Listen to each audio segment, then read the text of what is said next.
What's up, y'all? Welcome back to the Frontier. My name is Latrice Monet, and I am your Western guide. So today, you really want to be tuned in with me because we're talking about the 3 Black Cowboys of the Western Frontier that you have to know. This episode is sponsored by the Original Cowboy Club.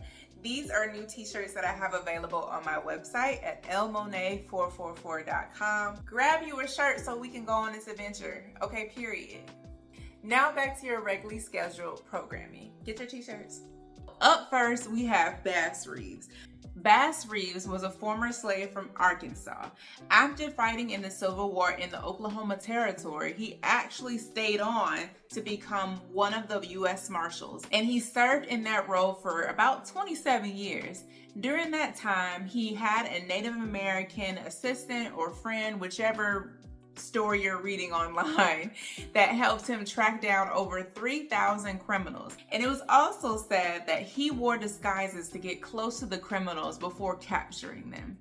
During that time, he was known for keeping a low profile, which is why nobody really knows whether or not he is the true historical figure behind the Lone Ranger.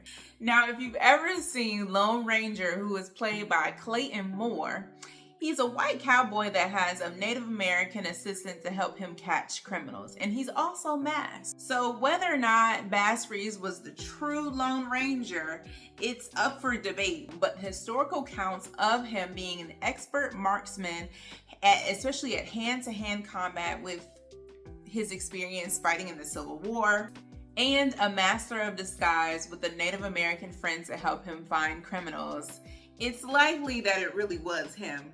But you know what? He's definitely a person that we need to know and keep in mind as we're traveling on the frontier. Next up is Bill Pickett. If you've seen my previous video, you know that I was really excited to see the painting of Bill Pickett at the Booth Western Art Museum. And if you haven't seen that video, be sure to check it out. I'll link it down below or somewhere in this video. Bill Pickett was known for creating a technique called bulldogging, in which he saw bulldogs that were helping to herd the cattle bite the lips of the cows to subdue them.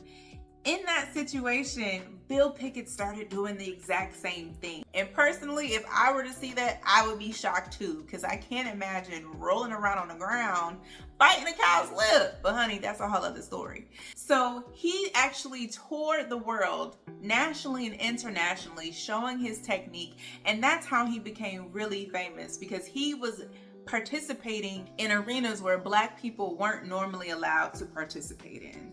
So he became really famous in the late 1800s and early 1900s. And he was also the first Black cowboy to be inducted into the National Rodeo Hall of Fame, which is a big deal, y'all, because at that time, recognition for Black cowboys in any regard was not a thing. So shout out to him for being the first, and for all of the people that participate in the Bill Pickett Rodeo each and every year. Coming in next is Bob Lemmons. Bob Lemmons was also a former slave before moving out to West Texas. And at that time, there were a lot of wild horses.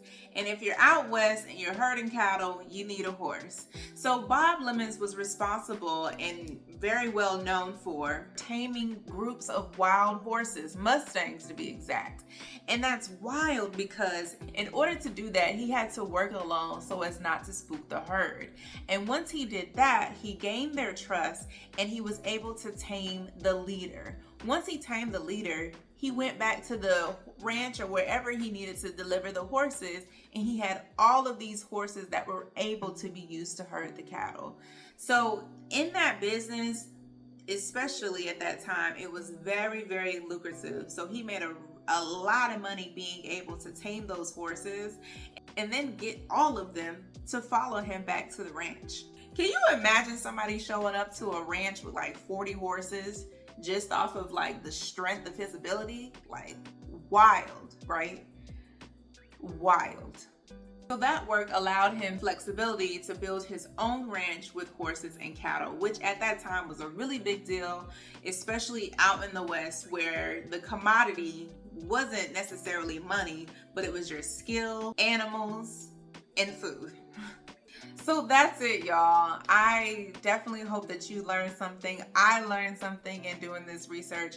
If you want to know or read more about these three cowboys, click the link below and you'll go straight to the article that I read to learn about it.